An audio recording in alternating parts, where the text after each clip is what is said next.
ఈ ప్రభుత్వం ఏర్పడి 2 సంవత్సరాలు కావస్తా ఉంది. ఈ 2 సంవత్సరాల్లో ఎక్కడికి వెళ్ళినా ఎవరు మాట్లాడినా ప్రభుత్వంలో ఉన్నవారు గత 10 ఏళ్ళ గురించి మాట్లాడుతూ ఉన్నారు. అసలు గత 10 ఏళ్ళలో ఏం జరిగిందనేది ప్రజలందరికీ అర్థమైంది. ప్రజలందరూ ఆస్వాదిస్తూ ఉన్నారు. కానీ విచిత్రం ఏంటంటే ఈ కాంగ్రెస్ ప్రభుత్వం కొత్తగా ఇప్పుడు ఏర్పడ్డట్టు, గతంలో ఎప్పుడు ఈ రాష్ట్రంలో ప్రభుత్వాన్ని చేయనట్టు, అధికారం లేనట్టు గత 10 ఏళ్ళ సబ్జెక్టు మాట్లాడుతున్నారు. మరి అంతకుముందు 10 ఏళ్ళు ఎవరున్నారు? అంతకుముందు 10 ఏళ్ళు ఈ 10 ఏళ్ళు కంపేర్ చేసినా ఈ 10 ఏళ్ళలో జరిగిన దాంట్లో గత 10 ఏళ్ళలో 10% పనులు కూడా జరగలేదు. అదే కాకుండా గత 70 సంవత్సరాల్లో స్వతంత్రం వచ్చిన తర్వాత 50 సంవత్సరాలు కాంగ్రెస్ ప్రభుత్వం ఉన్నది. 50 సంవత్సరాలు అధికారంలో ఉండి కనీస మౌలిక సదుపాయాలు కల్పించడం చేతగాల వాళ్ళకి, అంటే మనుషులు జీవించడానికి అవసరమైన కనీస మౌలిక సదుపాయాలు ఏంటంటే త్రాగునీరు, ఎలక్ట్రిసిటీ, మినిమం రోడ్లు, మినిమం పారిశుభ్రత, ఇవి ఏవి కూడా చేయలేకపోయిన వాళ్ళు. మరి కనీసం 50 ఏళ్ళలో తాగునీరు కూడా అందించలేని దద్దమ్మలు కూడా మరి 10 సంవత్సరాల్లో బీఆర్ఎస్ ప్రభుత్వం చేయలేదు, ఇది చేయలేదు, అది చేయలేదు మాట్లాడడం దురదృష్టకరం, దౌర్భాగ్యం. ఈరోజు ఏ గ్రామానికి వెళ్ళినా మంచినీటి సమస్య అనేది ఎక్కడ లేదు. గతంలో మా నాయకులకు కానీ, ఎమ్మెల్యేలకు కానీ, సర్పంచ్లకు కానీ, ఎంపీటీసీలకు కానీ పొద్దున్న లేస్తే గ్రామాల నుంచి వచ్చే ఫోన్లన్నీ నీటి గురించి మాట్లాడేవాళ్ళు. అసలు సగం పని అదే పని మీద ఉంటుంది. మరి అవన్నీ ఆ సమస్యలు తీరినాయి. ఇంకా దరిద్రం, దురదృష్టం ఏంటంటే కేసీఆర్ గారు ఏర్పాటు చేసిన మిషన్ భగీరథ కార్యక్రమాన్ని మెయింటైన్ చేయడం శాతం వాళ్ళు. నీళ్లు సరిగ్గా వస్తలేవు, కరెంటు సరిగ్గా వస్తలేదు, పంట సరిగ్గా జరుపుతలేవు, పారిశుద్ధత లేదు. ఈ రకంగా ఈ ప్రభుత్వం ఈ 2 సంవత్సరాల్లో అట్టర్ ఫ్లాప్ అయింది. గతంలో వీళ్ళ అధికారంలో ఏం చేయలేదు. ఇక ముఖ్యంగా మహబూబ్నగర్ జిల్లాకు 10 సంవత్సరాలు అన్యాయం జరిగిందని మాట్లాడడం జరుగుతుంది కాంగ్రెస్ నాయకులు. అసలు గతంలో మహబూబ్నగర్ జిల్లా అంటేనే ఈ కాంగ్రెస్ తెలుగుదేశం 50 ఏళ్ళ 60 ఏళ్ళ పాలనలో మహబూబ్నగర్ జిల్లాకు గొప్ప పేరు తెచ్చిండ్రు. వలసల జిల్లా అని మా ప్రాజెక్టులకు ఒక పేరు తెచ్చిండ్రు, పెండింగ్ ప్రాజెక్టులని. మహబూబ్నగర్ జిల్లా ప్రాజెక్టులు అంతా గతంలో ఏమంతా ప్రెస్ మీడియాలో మాట్లాడారు, ఎవరు మాట్లాడినా పెండింగ్ ప్రాజెక్టు మాట్లాడేవాళ్ళు. వెనుకబడ్డ జిల్లా, వలసల జిల్లా అని పేరు తెచ్చిండ్రు.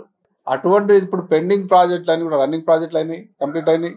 వలసల జిల్లా పోయి రివర్స్ వలసలు స్టార్ట్ అయినాయి.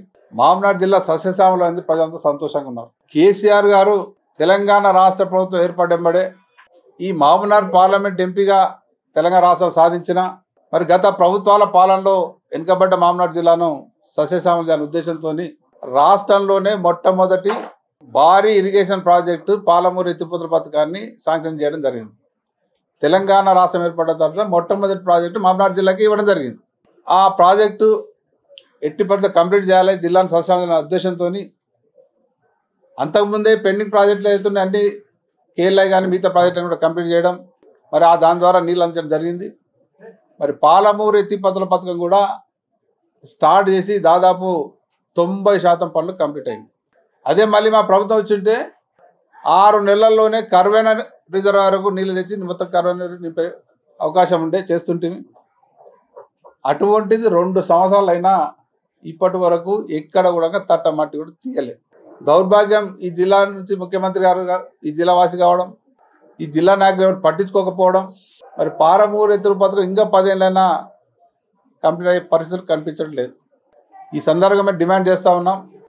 ఈ మధ్యనే హైదరాబాద్లో శ్రీనివాస్ గౌడ్ గారి నివాసంలో మా నాయకులందరూ కూర్చొని మాట్లాడడం జరిగింది. జిల్లాకు సంబంధించిన అందరు నాయకులందరూ కూడా పాలమూరు ఎత్తిపోతల పథకాన్ని కంప్లీట్ చేయాలి, తొందరగా టేకప్ చేయాలి. 2 సంవత్సరాలు అయిపోతూ ఉంది, ఇప్పటికే చాలా ఆలస్యమైంది. ఆల్రెడీ మేము 90% ప్రాజెక్టు రిజర్వాయర్ల పని కంప్లీట్ అయింది. కెనాల్స్, టన్నల్స్, పంప్ హౌస్ పనులన్నీ అవుతూ ఉన్నాయి. తర్వాత కెనాల్స్ అయితే ఇరిగేషన్ కెనాల్స్ కూడా టెండర్ కూడా పిలవడం జరిగింది గతంలో. మరి అవన్నీ కూడా ఎక్కడొక్కడ పెండింగ్ పడిపోయినాయి, ఏ పని కూడా జరగట్లేదు. మరి మేము మొన్ననే మీటింగ్ పెట్టుకొని ఆలోచన చేయడం జరిగింది. ఇప్పటికే ప్రభుత్వానికి టైం ఇచ్చినాం. 2 సంవత్సరాలు కూడా ఎక్కడ మేము మాట్లాడలేదు, కాంట్రవర్సీ చేయలేదు, పని జరగలేదని మాట్లాడలేదు. మరి ఇంకా ఇట్లే చూస్తూ పోతే వీళ్ళు ఈ ప్రాజెక్ట్ను వదిలిపెట్టే పరిస్థితి కనిపిస్తూ ఉంది. అందుకే మేము ఒక నిర్ణయం కూడా తీసుకోవడం జరిగింది, డిస్కస్ చేయడం జరిగింది, చర్చించడం జరిగింది. ఇంకొక 15-20 రోజులు టైం ఇచ్చి మరి వాళ్ళు ఇంకా దాన్ని కూడా కార్యాచరణ చేపట్టి ప్రాజెక్టు పనులు స్టార్ట్ చేయకుంటే పెద్ద ఎత్తున పార్టీ పరంగా ఉద్యమ కార్యాచరణ పాలమూరు ఎత్తిపోతల పథకం తీసుకోవడానికి ఆలోచన చేయడం జరిగింది. మరి త్వరలోనే ఆ కార్యక్రమం డేట్స్ అని కూడా ప్రకటిస్తాం. మరి వారు కూడా ఇంకొక కొంత టైం ఇస్తా ఉన్నాం. మరి వచ్చే ముందు పండుగలు ఉన్నాయి, దసరా కానీ దీపావళి కానీ అవన్నీ ఆలోచన చేసుకొని వాళ్ళు కూడా కొంత టైం ఇచ్చి దాని తర్వాత కార్యాచరణ చేపట్టడం జరుగుతుంది. ఇప్పటికే ప్రజలంతా ఎదురు చూస్తూ ఉన్నారు ఎక్కడికక్కడ. మరి వాళ్ళు మా ప్రభుత్వం ఉన్న టైంలోనే ఒక మోటార్ కూడా స్టార్ట్ చేయడం జరిగింది. మిగతా పంప్ హౌస్లన్నీ కూడా కంప్లీట్ అయినాయి, అన్నీ రెడీగా ఉన్నాయి. కేవలం చిన్న పనులు అక్కడి నుంచి కంప్లీట్గా కరువైన వరకు ప్రాజెక్ట్ మొత్తం కూడా నిండి నెక్స్ట్ ఉదండాపూర్ కూడా తొందరనే కంప్లీట్ అయ్యే పరిస్థితి ఉండింది గతంలో. మరి అది ఏవి కూడా వాళ్ళు టేకప్ చేయలేదు. దానికి మేము తొందరలోనే కార్యాచరణ చేపట్టడం జరుగుతుంది, దాన్ని అనౌన్స్ చేయడం జరుగుతుంది. మరి ఇప్పటికే మహబూబ్నగర్ జిల్లా మళ్ళీ వలసల జిల్లాగా మారి పరిస్థితులు ఏర్పడతా ఉన్నాయి. ఇప్పుడు చూస్తే వ్యవసాయ రంగాన్ని పూర్తిగా నిర్లక్ష్యం చేస్తూ ఉన్నారు. సమయానికి రైతు బంధు లేదు, చనిపోతే రైతు బీమా లేదు. ముఖ్యంగా ఇప్పుడు చూస్తే ఎక్కడ చూసినా యూరియా కొరత చూస్తూ ఉన్నాం. గత 10 సంవత్సరాలు ఎక్కడ కూడా యూరియా కొరత లేదు, రైతులకు ఏ సమస్య లేదు. మరి దౌర్భాగ్యం కనీసం యూరియా కూడా అందించలేని దౌర్భాగ్య పరిస్థితులు ప్రభుత్వం ఉంది.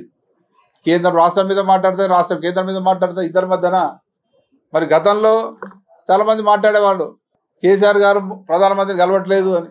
మరి ఇక్కడ పొద్దున్న లేసే బాయ్ బడబాయ్ చోటాబాయ్ అని పొద్దున్న లేసి కలిసి కూడా చేసింది ఏం లేదు. ఇప్పటికి ఢిల్లీకి 53 సార్లు అయింది. అసలు మనం కూర్చొని లెక్కలు తీసినాం. ఢిల్లీ టూర్ మొత్తం ఇప్పటికీ ఇది 22 నెలలు. 22 నెలల్లో ఢిల్లీలో 4 నెలలు ఉన్నాడు సారు, విదేశాల్లో 1 నెల ఉన్నాడు, వేరే రాష్ట్రాల్లో 1 నెల ఉన్నాడు. అంటే 22 నెలల్లో 6 నెలలు బయటనే ఉన్నాడు. రాష్ట్రంలో ఉన్నది మిగతా 16 నెలలు. ఇక 16 నెలల మరి ఆయన ఏం చేస్తుండో ఏమవుతున్నది అసలు అంత అయోమయంలో పరిస్థితి అంతా. ఇప్పుడున్న పరిస్థితులు కనీసం వాళ్ళు స్థానిక సంస్థల ఎన్నికల్లో పెట్టే పరిస్థితి లేదు.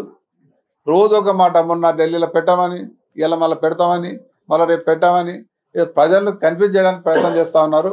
వాళ్ళకి అర్థమైంది సీను, గ్రౌండ్ రిపోర్ట్ ఏమున్నదని. ఇలా గ్రౌండ్లోకి వెళ్తే ఎక్కడికక్కడ ప్రజలు ఎప్పుడు ఎలక్షన్ వస్తా, ఎప్పుడు వీళ్ళను బుద్ధి చెప్తామని ఆలోచిస్తూ ఉన్నారు. ముఖ్యంగా యూరియా కొరతతోని రైతులంతా ఇబ్బంది పడుతూ ఉన్నారు. ఇప్పుడు యూరియా ఇప్పటికే చాలా లేట్ అయింది రావడం. ఇప్పటికే చేన్లన్నీ కూడా ఆల్రెడీ గిట్కా బారినాయి, అవి ఎర్రగైపోయినాయి. ఇప్పుడు యూరియా వచ్చినా కూడా యూరియా వేస్తే కూడా లాభం లేని పరిస్థితి ఏర్పడ్డది. అంటే పంట దిగుబడి తగ్గిపోతుంది, రైతులు నష్టపోతారు. మరి ఇటువంటిది ఏవి కూడా వాళ్ళు గమనించకుండా, కనీసం ఆలోచించకుండా మరి వాళ్ళ చేతగాని తనంతో వాళ్ళు ఈరోజు రైతులను ఇబ్బంది పెడతా ఉన్నారు. ఇటువంటి చేతగాని ప్రభుత్వానికి ప్రజలు ఎప్పుడు భవిష్యత్తులో ఏ ఎలక్షన్ వచ్చినా బుద్ధి చెప్పడానికి సిద్ధంగా ఉన్నారు. మేమందరం రెడీగా ఉన్నాం మరి వాళ్ళకి బుద్ధి చెప్పడానికి.